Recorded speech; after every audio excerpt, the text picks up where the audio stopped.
So yeah, apologies for the delay. But yeah, we are coming to our fourth presentation of the day. Really looking forward to this. Confluent are joining us. They are one of our top sponsors at our events over the course of each year. So a very big welcome to Alexis Han. It's going to be looking at breaking batch data streaming and the modern data landscape. So yeah, very warm welcome, Alexis. The stage is yours. Great. Thank you, Philip.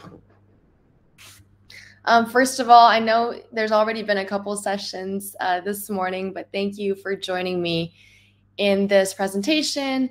I am Alexis. I am a solutions engineer with Confluent, and I have been supporting our customers in the financial services, healthcare, insurance, manufacturing industries, amongst many others in the New York metropolitan area the last 3 years. I actually recently just transferred over to our European office to work with some of our digital native customers.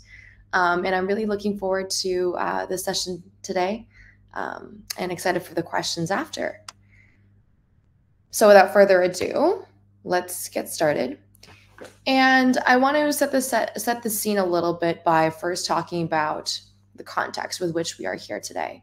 And it's a context which most of us are very familiar with. That being that almost every human experience is being changed at a drastic rate lately, with every every industry being disrupted. Right? It's easier to request a ride through something like Uber than hail a cab. Customers would expect to be able to sift through an online website, buy the things that they want to through an online e-commerce platform, as opposed to having to go into a physical store. And the same way that we would be shocked if we didn't have the ability to see all of our financial assets or our payment and transaction history through a mobile banking app, and instead having to go to a physical branch. So much so that businesses are becoming very much software defined and data defined, where at the heart of a modern business, data is sitting at the very foundation of it. The data is the one that powers the different activity that our end users might be doing on our e-commerce platforms to be able to give them personalized recommendations. We want to be able to track different payment activity, the demographic of the customer information, to be also able to say, hey, this transaction does not look like you. It might be a fraudulent transaction, and then alert them immediately. All of these use cases are powered by us being able to unlock the value of data when it is available to us. So, but let's take a step back here, right? And let's take a look a little bit deeper into more of the technical paradigm that has allowed for all of this to happen. And it's that the existing paradigm has been built with data at rest, with databases serving as the foundational source of truth, in which it acts as a central repository for all sorts of our data. And especially since over a decade ago or so, and still very prevalent to this day, we find that our data is primarily in two main locations: the operational estate, which serves the needs of applications to transact with customers in real time. And then we have the analytical estate, which supports after the fact business analytics as reporting, dashboarding for various stakeholders, etc. And we have rather distinct separation between the operational and analytical estate, even to this day. And the way in which data transfers from one to another is by building various data pipelines, which involves a lot of ad hoc integrations. So in this example, right, typically what we find is we have some kind of front end, like a user-facing application that might be powered by an ultra-low latency message queue series, some kind of message-oriented middleware in between that would be more of a fire and forget kind of system that would drop that event immediately into a central database. Maybe you can perform some kind of simple static real-time queries, but the primary purpose that a message queue here serves is really to drop an event from one place to another as quickly as possible. Then we have the central repository, the database that everything revolves around, right? And once all of that raw data sits into a database, we have some kind of ELT or ETL tool that will move that data into a data warehousing solution through slow batch processes, which then at that point go into feeding various different downstream pipelines, whether it's for further processing, to interact with the customer, to give them a view of their data, or to build dashboards, and then do further analysis for maybe building a machine learning application on top. But all of these involved different custom integration, different stages where the data is being moved from one place to another. But when we take a step back from an individual data pipeline and into thinking about a business that continues to grow and evolve over time, what we find is that each line of business is going to have, number one, a different stack of a technical portfolio. It's going to have different legacy applications that serve different functions, different databases, maybe a completely different kind of architecture. Maybe one line of business has adopted a very microservice-driven architecture, whereas another is still using microliths of some kind. And we end up with also, obviously, cloud infrastructure in the picture with different data stacks across the organization that need to talk to one another and then end up in this spaghetti-like architecture. And what that really means is that we end up with a data infrastructure that is a complex web of point-to-point brittle interconnections. What that translates to is a few things. First is the obvious data silos, right? Because we started with organic growth of wherever the business was to start supporting by adding different technical tools into the portfolio. Once it has grown into a larger organization, a larger data landscape, we also end up with a larger data mess where it is nearly impossible to efficiently exchange data between different teams, between different lines of businesses, and data becomes stale and stagnant in the different silos. The second problem is overall lack of governance. Because it's so hard to seamlessly communicate from one team to another to get the data that I need as an end user, wherever I might be in. Once I do get that data, I find myself asking, okay, where did it exactly come from? Who had access to it? Who touched it? And do I ultimately trust the data that is in front of me? So we're lacking overall governance in our IT stack. And then lastly, we're impeding on developer agility and productivity.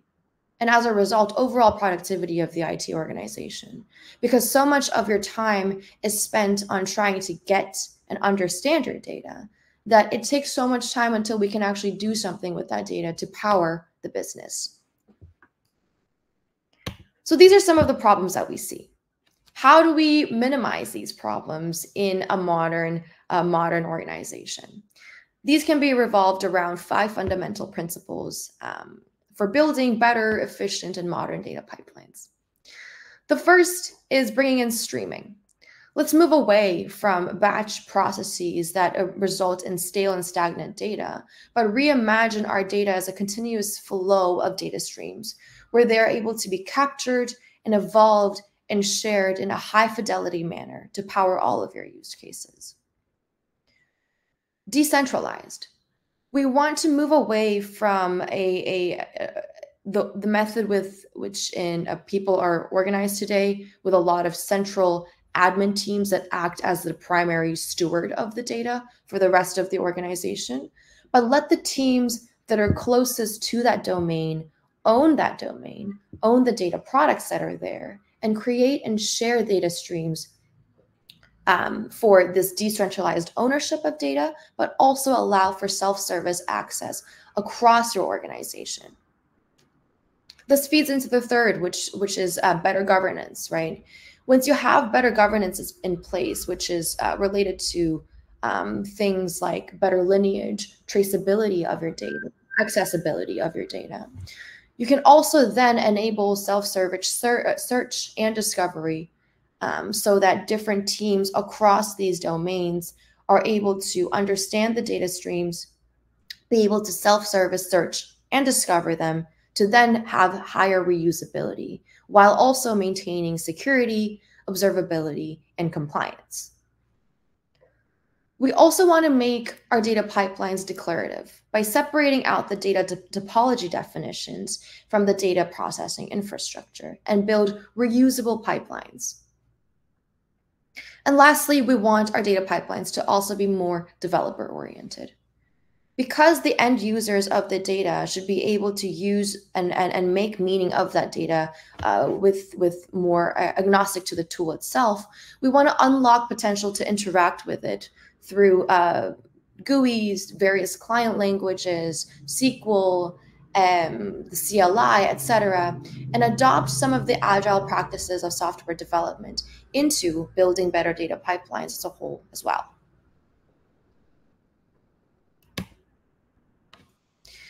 So bringing all of that together, some of the value that our customers find in coming to us for enabling this kind of a streaming architecture and moving away from batch is this, which is being able to create a more scalable and decoupled architecture.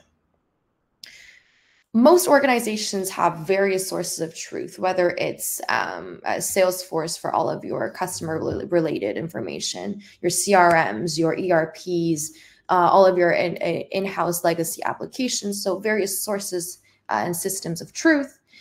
And they all interact with one another, like the kind of architecture I showed you earlier, into building some kind of data products, but often end up being tightly coupled with one another. That does not allow for independent scaling and independent evolving of these different components. But when you have a streaming technology at the center, you're able to combine and enrich your data from anywhere to anywhere, such that your systems of truth have a way of interacting with one another in a more seamless fashion to be able to build something like a data product at the inception of your data, which we'll talk about more very soon. So what else do data streams actually unlock? Streams allow for immediate data propagation. Typically, when you think about data propagation through means of an API call, what you see is that it's going to be very brittle. It's going to be highly decoupled and, highly coupled, and a lot of dependencies that are involved in being able to propagate your data quickly. But with data streaming, because there is inherently a very low coupling between the producing systems and the consuming systems because of the centralized broker in the middle, anytime there is a consumer or some kind of downstream application that wants to be able to read and process that portion of that data, they're able to subscribe to it immediately, as you see in this diagram here. I have various topics which are analogous to different tables of a database. Consider it some kind of organization of data, whether it's my customer data, purchase orders, or maybe even like my all internal logs. The subscriber can subscribe to that set of data. But let's say it's going through some kind of other transformation in between.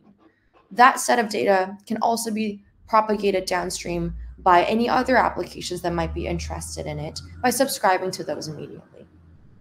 So you get this immediate data propagation while maintaining a very low coupling in between these systems. And this is really enabled because at the heart of a data stream or of Kafka more specifically is this immutable event log, which serves as a source of truth for all of your event streaming pipelines.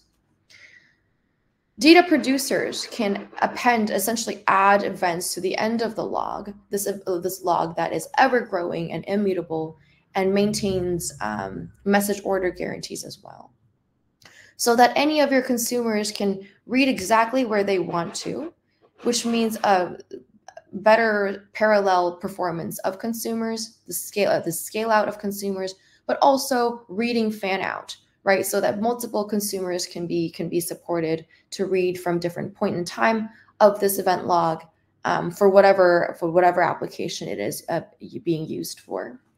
But this event log can also not only serve to be a real-time engine, but also to serve as a historical repository almost, because it is ever growing and data can be stored for as long as you want it to be. You can then start consuming to have historical behavioral analysis on the event log itself. So the event log can serve as a source of truth. So we talked about how data gets propagated, how streaming enables this, not only the propagation, but also consumer reader fan out, this historical capability as well as real-time capability. So let's talk about processing.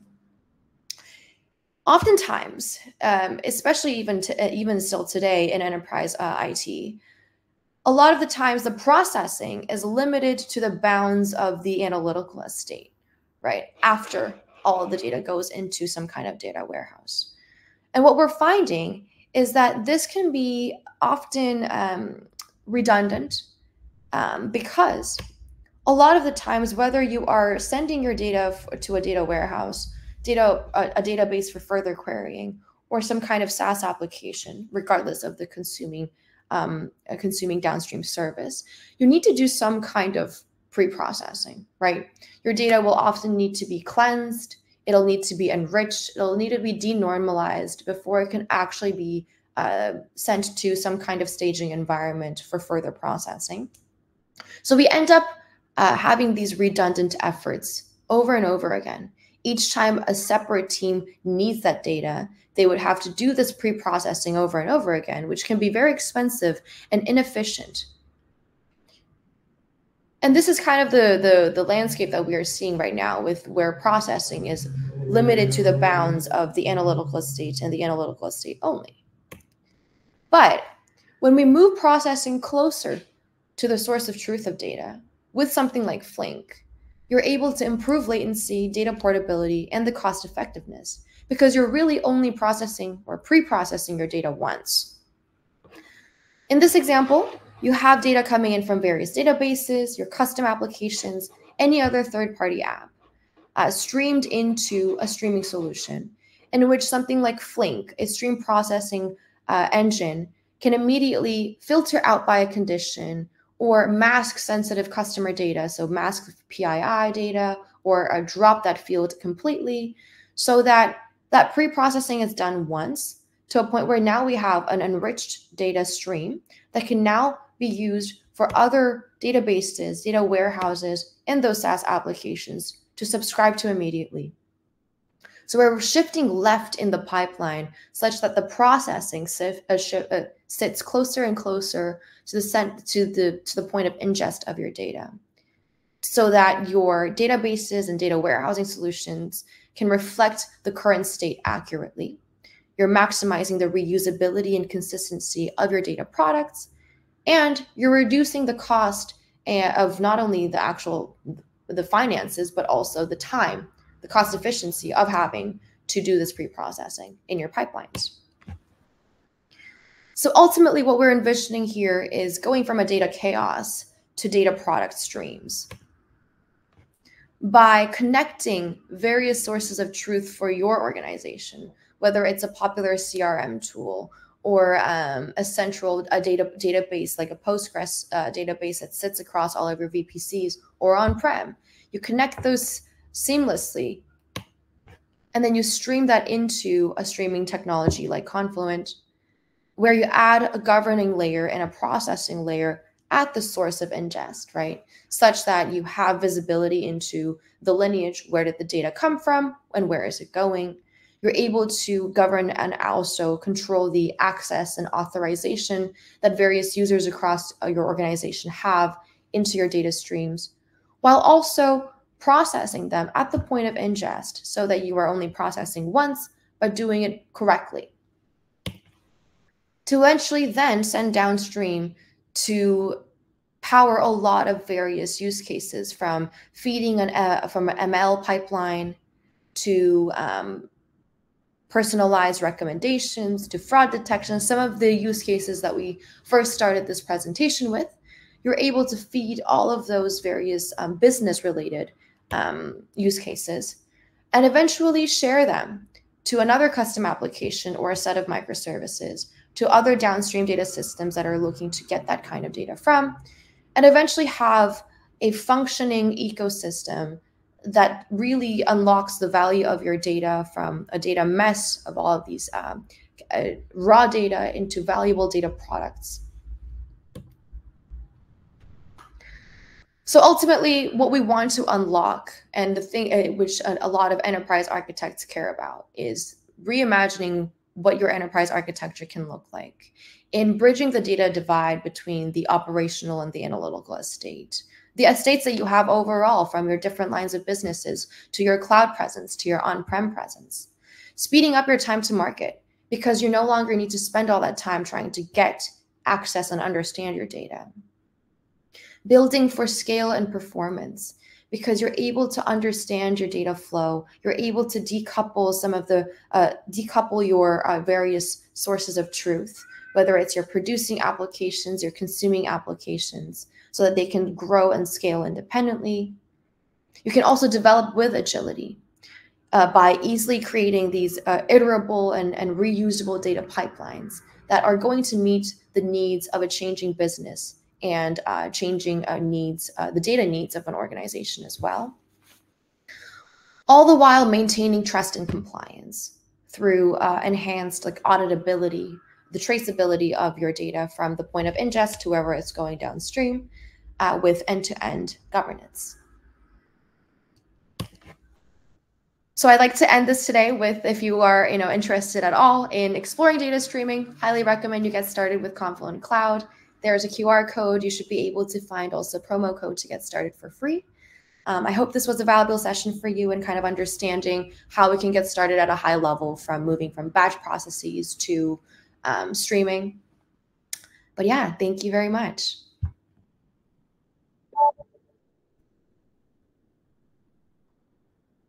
I do believe we have 5 more minutes, so happy to take any questions.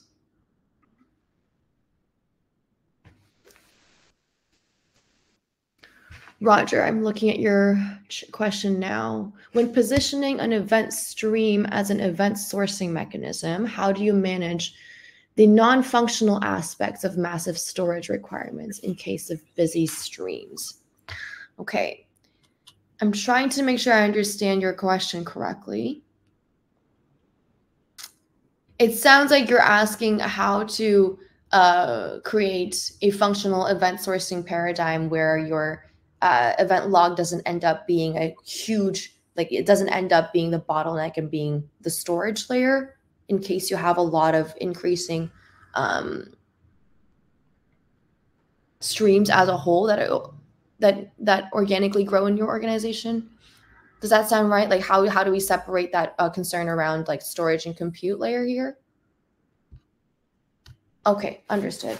Yeah, there's definitely various mechanisms that you can use to do that, right? In the case of Confluent, for example, though, it depends on what product we're talking about, but the compute and storage layer are completely separated for you, so that you are able to scale both independently, right? With something like tiered storage, you're able to send any of your cold data to cheaper object storage in general, right? When you talk about event streaming, I don't think anyone would agree with the statement that it's going to replace databases, right? Databases, data warehouses absolutely have a place in the world today. But what it offers is more of an intermediary area where, because we have that storage functionality that traditional MQs don't, you have a better performance in terms of being able to retrieve directly, also have that historical capability, traceability, all of that.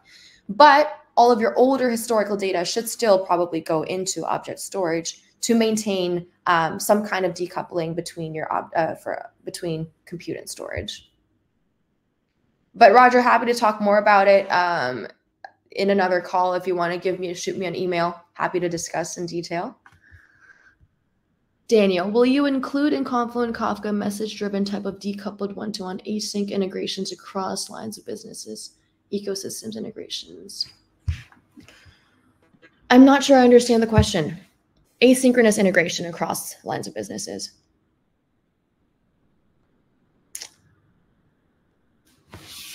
Are you referring to our connect layer here?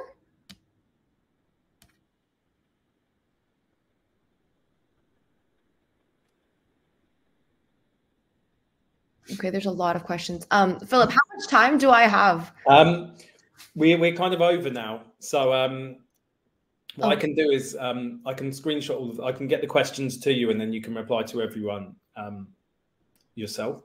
Yeah, that does that work? Yeah. Yes. Okay, perfect. I'll download the questions and I'll share them with Alexis, and then Alexis will respond to you on the platform individually. Yeah, alternatively, feel free to email her as well. She just put her email in. Yeah, so I just left my email. Happy to discuss, but thank you so much for the questions. Okay, wonderful. All right. Well, thanks for a great presentation. It's always a good sign when there's lots of questions. So yeah, thanks for joining us, Alexis. Alexis is also moderating the panel discussion later on today, so we're really looking forward to that. So feel free to get in some questions to her there as well. But thanks for a great session. Thank you so much. For everyone watching, we are now at the networking break.